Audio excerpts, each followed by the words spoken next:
Le tigre. Il resterait environ 5000 tigres dans leur habitat naturel à travers le continent asiatique. Une espèce, mais 6 sous-espèces encore représentées, avec chacune leur particularité. Le tigre de Sibérie, ou tigre de l'amour, la plus grande des sous-espèces, aujourd'hui classée en danger par l'UICN, a frôlé l'extinction à cause de l'homme. Une fois sa chasse interdite, feux de forêt et déforestation ont pris le relais. Mais aujourd'hui, d'autres sous-espèces sont davantage menacées. 3 sont même proches de l'extinction: le tigre de Sumatra, le tigre de Malaisie et le tigre de Chine du Sud. Le tigre de Chine méridionale serait d'ailleurs sans doute déjà éteint à l'état sauvage. Considéré comme nuisible par le gouvernement chinois, il a beaucoup été chassé jusqu'à la fin des années 70. L'interdiction de sa chasse n'a certainement pas permis de le sauver, puisque depuis les années 2000, plus aucun spécimen n'a été vu.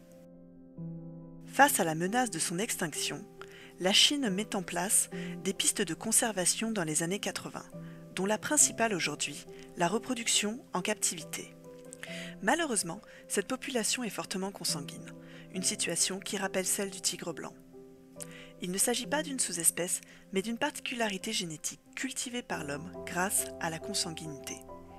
Presque tous les tigres blancs en captivité aujourd'hui sont issus d'un même mâle atteint de leucisme, une anomalie génétique qui permet un pelage blanc et des rayures noires.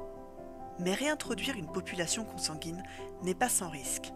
Pourtant, cela a déjà fonctionné. Pour sauver l'espèce de l'extinction, des parcs animaliers reproduisent le cheval de Przewalski à partir, dit-on, de 13 ou 14 chevaux capturés dans la nature. Quelques années plus tard, ils sont plus de 1500.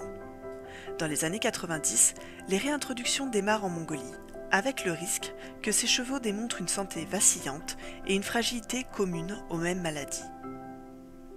Dans le cas du tigre de Chine méridionale, un élevage en captivité est déjà en cours, en Afrique du Sud.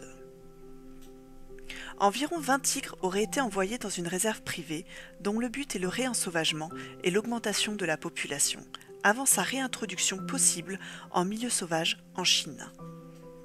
Plusieurs naissances ont déjà eu lieu à la réserve de la vallée de Laohu.